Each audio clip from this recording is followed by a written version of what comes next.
Então, é interessante que nós tivemos aí cinco engenheiros dando seu depoimento em áreas diferentes. E, na verdade, a gente percebe que, conforme o professor Gilmar disse pela manhã, né, que empreender não é simplesmente, não é somente abrir uma empresa. Nós temos várias formas de empreender. E aí, nós temos situações aqui de pessoas que vieram direto da universidade abrindo sua empresa. Nós tivemos alguns que passaram por situações diferentes, inclusive no exterior, trabalharam para depois montar a empresa. E nós temos ainda situações de pessoas que foram aí se moldando ao longo do tempo, né, para chegar a empreender e continua fazendo até hoje, né, Patrícia? Então, na verdade, eu queria só fazer esse comentário para deixar as várias facetas aí do empreendedorismo, que a gente tem uma ideia errada, né? O pessoal tem uma ideia errada de que empreender é sair montando uma empresa, logo depois da universidade. Também, mas não só isso. Mas eu vou passar as perguntas aqui, depois a gente continua. Essa pergunta foi feita pelo professor João e para todos os debatedores. A pergunta é o seguinte: houve alguma disciplina ou professor que motivou o empreendedorismo durante a graduação? Para todos. Gabriel, está aí, vamos lá. Olha, vamos lá. Para mim, eu tive algumas aulas, eu tive aula de empreendedorismo, eu tive aula de marketing dentro da engenharia. Alguns insights a gente pega, mas eu acho que no meu tempo, né, enquanto lá atrás, quando eu me formei, faltou um pouco dessa mentalidade empreendedora, mais aguçada. Hoje, a universidade que eu me formei, que é a SATIC, ela mudou o mindset dela quase que 100%. Assim, o aluno que sai hoje formado na SATIC como engenheiro, ele sai muito mais preparado para empreender, né? Então, eu não tive... eu tive, assim, alguns insights e tal, uma coisa tipo, cara, isso aqui é importante, quiser montar a tua empresa, ó, fluxo de caixa e tal, né? Mas, assim, nenhum... Na época, né, que eu estava, nenhum professor chegou para mim e falou assim, cara, não vai para a indústria como todo mundo está fazendo, busca essa área aqui de empreendedorismo porque não tem ninguém, né? Eu acho que vai se dar muito melhor nisso e tal, arrisca. Não tive isso. Ok, obrigado. Elton.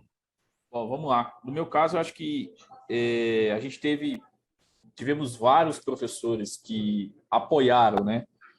Quando eu digo apoio, né, vou lembrar alguns trechos da memória aqui, que quando a gente participava, né, de competições de robótica representando a universidade, né, a gente ficava ali 2, 3 semanas fora, né? E alguns professores nos apoiavam, falando, não, vai lá, tranquilo, você vai perder aula, mas isso não vai ser motivo para você perder a matéria no final do semestre. Outros já eram o contrário, né? Assim, bom, você não posso fazer nada, né? Então, quando a gente está fazendo acontecimentos, fazendo ações fora da universidade, aquilo ali era bom para a gente, né? Então, a gente recebeu apoio por partes dos professores, não de uma totalidade. Ok. Obrigado. William. Vamos lá, então.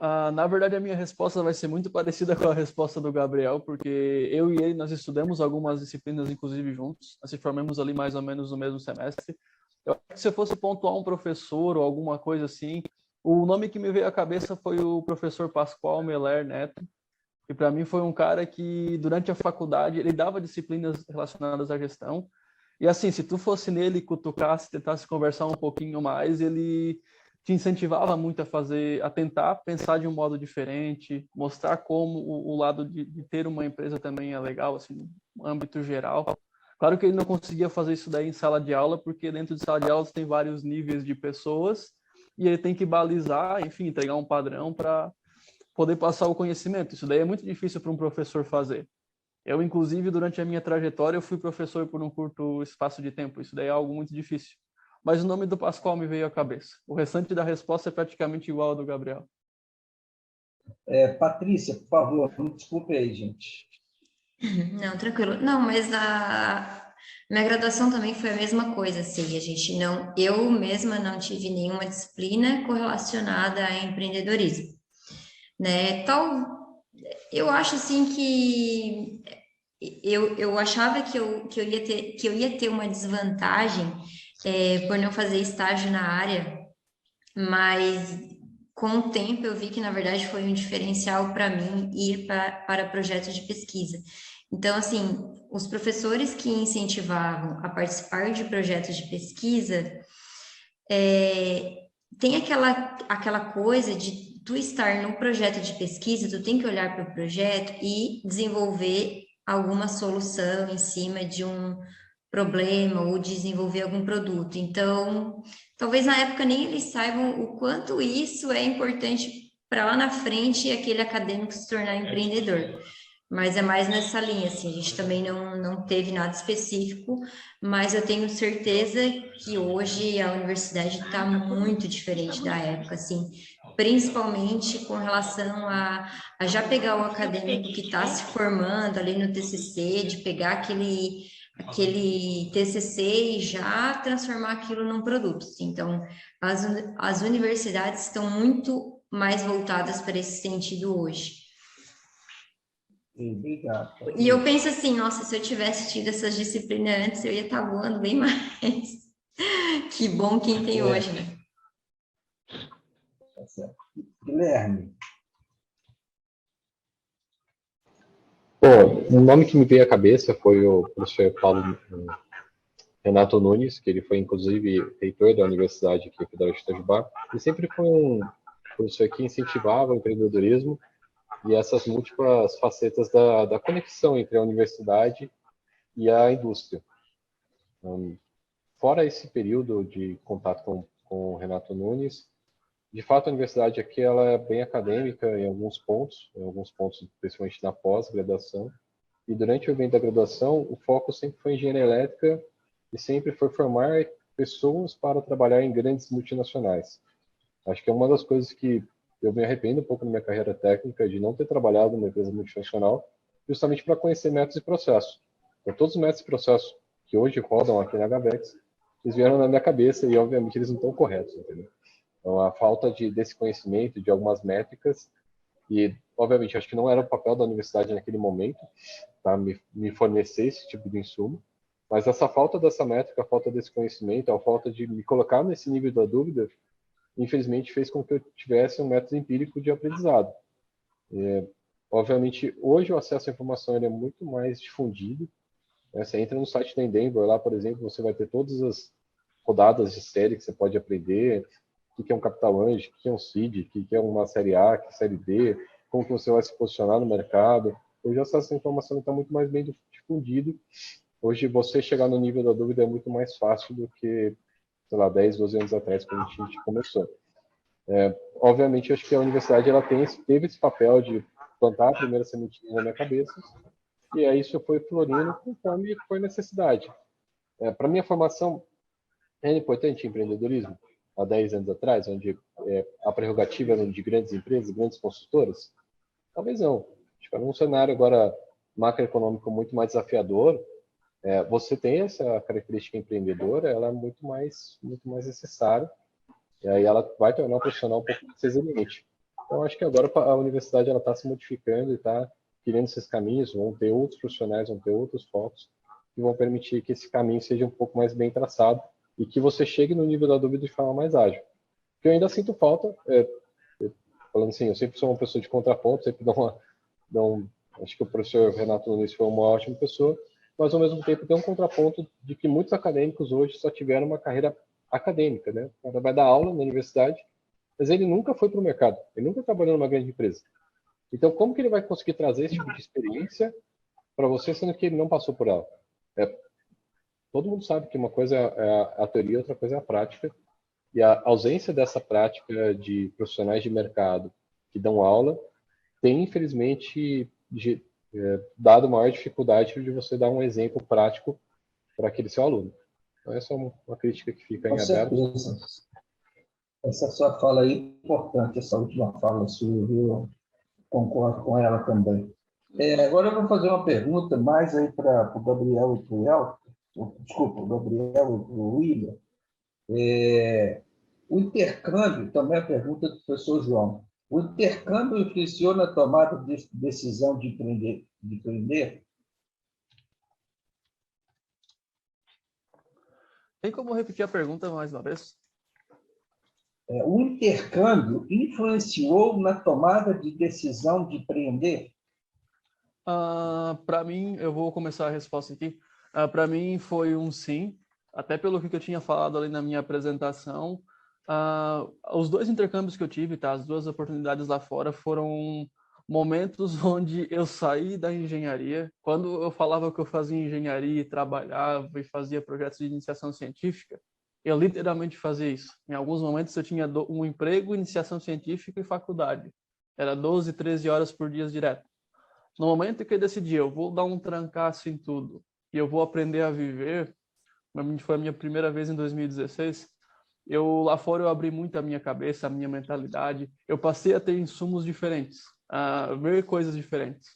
E daí aquele modo de pensar dentro de um projeto de iniciação científica, de tentar resolver um problema, de tentar entender a física por trás da coisa e vir com o raciocínio lógico para resolver um problema. Tudo aquilo ali virou aplicável para mim. Eu consegui daí pegar, a partir do momento que eu comecei a fazer esses meus estágios e intercâmbios, eu comecei a pegar aquele insumo que eu tinha lá atrás e trazer ele para um negócio assim, agora eu vou montar uma empresa e vou solucionar um problema. Dá para eu fazer algo que eu consiga melhorar as coisas para os outros e eu consiga monetizar em cima disso. Então, meu primeiro intercâmbio foi muito bom. E o segundo, eu estava diretamente conversando com o pessoal de startup, pessoal que participava de rodadas de investimento, enfim. Então, foi muito enriquecedor para mim. Olha, para mim não foi um decisor, mas eu vi que a tecnologia nos Estados Unidos ela estava muito além do que a gente tinha aqui, né? Então, eu queria comprar alguma coisa lá, não se ia em uma loja física, né? O cara já comprava no site da Hollister, comprava no site da Abercrombie, né? Já não se tinha essa prática de ir no local comprar, né? A parte de Wi-Fi, internet, velocidade, tudo era muito rápido, todo mundo muito conectado. Para comprar um aparelho eletrônico era muito fácil. Então, assim, cara, a gente precisa ter isso no Brasil, né? E quando eu voltei, tudo que eu queria comprar, eu precisava fazer presencial. E aí isso ficou muito na minha cabeça. Depois de um tempo que eu montei a minha startup, eu vi, cara, o que eu estou fazendo simplesmente não tem parte empresarial, né? Que isso já está bem difundido lá também. Enquanto eles transacionam por ano $1 trilhão em e-commerce B2B, a gente está transacionando aqui 24 bilhões apenas, né? Então, tem muito chão para a gente andar ainda. Obrigado. Agora eu vou fazer uma pergunta também, a pergunta do professor João, mas aí quem se achar mais apropriado para responder, fica à vontade. Como foi a experiência da incubação ou pré-aceleração das empresas?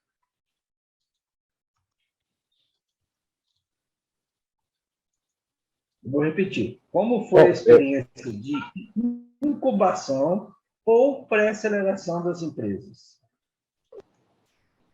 A gente da Gavex passou pelo processo de incubação de empresa. Ele foi assim muito importante na nossa formação, principalmente pelas conexões com outros empresários, com outras pessoas que estavam vivendo basicamente o mesmo momento que a gente, que é entregar seu product management fit, achar o seu melhor lugar comum no mercado, descobrir quem são seus clientes, descobrir como fazer uma planilha financeira, descobrir como precificar, descobrir como fazer essas conexões. Então, me relacionar com outras empreendedoras foi muito importante. Os melhores treinamentos que a gente sofreu durante aquele período foi dentro da incubadora, conversando com alguns empresários, alguns empreendedores que já tinham dado aquele passo de se tornar um empresário, onde o produto, onde a empresa dele já está performando. E ele falou, cara, faz isso porque você está olhando errado o mercado, você está olhando errado o seu nicho, você está se relacionando de forma errônea. E, então, essa conectividade com a incubadora ela foi muito importante por conta disso, porque é um ambiente onde todo mundo tem o mesmo problema, né? Todo mundo tem o mesmo problema, que é encontrar seu cliente, encontrar um fornecedor, mostrar por que seu produto veio ao mercado, e também por você conseguir se conectar com as pessoas que estão dando certo. Essas pessoas têm muita coisa para te ensinar. As pessoas que estão dando errado também têm muita coisa para te ensinar, mas as que estão dando certo, ela consegue cortar muito caminho e você consegue aprender com elas. Então, acho que esse foi um grande diferencial de ter participado de um processo de incubação. Ô, Guilherme, só pegando o gancho aí, o recurso de P&D da sua empresa, ele também veio da ANEEL? Vamos lá, a gente tem dois recursos hoje de P&D. A maioria do recurso a gente usa do P&D ANEEL, que é uma baita de uma lei, que é assim, uma das poucas leis que eu assim, defendo aqui a unhas e dentes. Mas outras empresas, por exemplo, usam recursos da lei da informática. A gente usa bastante a lei do P&D ANEEL, que é 1% do rol da receita operacional líquida das empresas é revertida para pesquisa e desenvolvimento. Parte do dinheiro vai para a eficiência energética, parte do dinheiro vai para pesquisa, parte do dinheiro vai para o Ministério de Minas e Energia, EPE e ONS. Mas parte desse dinheiro, de fato, é revertido para pesquisa e desenvolvimento. Então, grande parte do dinheiro que a gente usa usou nisso no começo da empresa, e hoje a gente tem uma métrica que a empresa, todo o lucro que ela gera, ela não é dividido entre os sócios, entre a sociedade, a gente reverte em pesquisa e desenvolvimento interno. Então, isso foi uma tomada de decisão que a gente teve lá no começo da empresa, eu tenho seguido essa tomada de decisão, 10 anos depois eu continuo seguindo essa mesma métrica, que é ter um salário mínimo assim, de decência e o resto todo o recurso a gente reinveste em P&D interno. Então, o tempo todo, eu não estou brigando com algum cliente, algum concorrente meu internacional, eu estou brigando comigo mesmo, tentar que meu produto hoje seja melhor do que foi ontem e pior do que ele vai ser amanhã, e reinvestindo em pesquisa interna aqui. Então, hoje eu estou mais independente desse recurso do P&D ANEEL, porque a gente usa nossa própria infraestrutura, nossa própria geração de caixa para se financiar. Ok, obrigado. Gabriel, como foi o processo de aceleração que a Prospect participou esse ano? Legal. Então, a Prospect ela tem um pouco mais aí de 2 anos e meio de empresa, né? E a gente veio pivotando aí, mudar o modelo de negócio aí, mudamos 3 vezes já, até que a gente chegou no modelo de marketplace, que é o modelo que a gente vem crescendo e trabalhando mais forte agora, né? E aí, quando a gente chegou nesse modelo de negócio final, a gente aplicou para a Stars, aceleradora. Eles gostaram dos nossos números, gostaram da nossa proposta para o futuro, e a gente entrou na parte de aceleração, né? Então, além de a gente estar incubado, a gente está passando por um processo de aceleração. Então, a gente tem ajuda de 2 ecossistemas, né? Um da incubadora, onde eu consigo conversar aqui, inclusive eu e o William estamos na mesma sala. Então, se a gente tem dúvida, a gente troca ideia um com o outro, ele utiliza a minha ferramenta e dá feedback, outras startups utilizam. E na parte de aceleração, a gente consegue fazer networking com grandes empresas, porque a aceleradora está querendo com que a gente cresça cada vez mais, né? E é natural que a gente faça uma nova rodada, então aumente valuation. E também a gente recebe muita mentoria, né? Porque não é só o money que manda, né? O smart principalmente. Então, esse smart é muito importante para a gente, porque a gente fala, cara, a gente está meio perdido na parte logística. A gente está em dúvida entre utilizar essa ferramenta ou essa, ou fazer a gente mesmo. Eles já nos conectam aí com alguém do Mercado Livre, um cara que já trabalhou, não sei o que, da Amazon. Então, a gente está cada vez mais aí em contato com essas empresas ou com essas pessoas, né, que têm uma certa relevância, o que ajuda bastante a gente no processo de empreendedorismo, né? Ok, obrigado.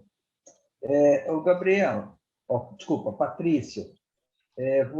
Patrícia, qual uma mensagem que você deixa para o pessoal que está ouvindo aí, porque você foi essa camaleoa, né, passou por vários, desculpa eu estar usando essa expressão, mas você passou por várias etapas, está passando até hoje.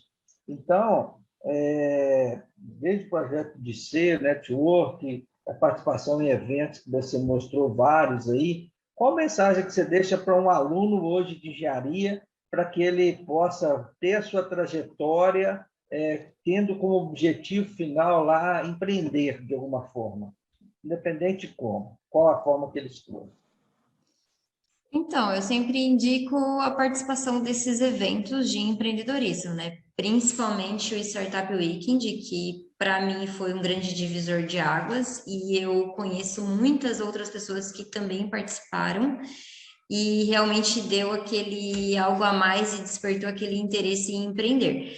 E assim, na faculdade, sempre buscar esses eventos, né? Se não der para fazer estágio, vai para o projeto de pesquisa, às vezes fazer algum voluntariado, participar de alguma associação de classe, que para mim também foi legal, que eu sou engenheira ambiental, toda engenharia tem uma associação, né? No caso, a minha Associação Catarinense de Engenharia Ambiental. Eu comecei a me envolver depois de formada, mas já tem o pessoal que se envolve na graduação. Isso aí também é um diferencial, porque tu já começa a conhecer outros empreendedores. E é isso, assim, o networking é fundamental. E quando for fazer o TCC, buscar já, tentar às vezes buscar uma dor para resolver e tornar aquele problema o TCC, que, né, tem aquele período, já que faz um modelo de negócio ali, e já tenta já sair da graduação com alguma coisa em vista para levar depois para uma incubadora, que faz toda a diferença também ir para uma incubadora, né? Eu também estou incubada e é isso, o relacionamento com outras pessoas de outras áreas que é um grande diferencial. No meu caso ali, né, eu comecei a conviver com pessoas do marketing, da administração, e aquilo ali me despertou algo assim que eu indico, assim, né? Ok. Muito obrigado. Ô, gente, nós estamos no nosso tempo aí no finalzinho. Eu queria agradecer aí a todos, né? O Gabriel, o Elton, o William, a Patrícia, ao Guilherme, por participação nesse painel 2 do Estudante de Engenharia Empreendedor, e deixar claro a mensagem que o empreendedor não é somente aquele que abre empresa. Existem várias formas de empreender. Isso é importante que a gente fique atento a isso, né? Participe desses eventos, busque as características, né, mais importantes, de acordo com a sua sintonia, né, com o que você gosta também fazer, né, pensando sempre na sociedade, no bem social e também no bem individual, né, na sua satisfação individual. Então, é isso, eu agradeço a presença de todos. Vou passar a palavra para o professor João aí agora. Professor, muito obrigado. A sessão do painel está encerrada.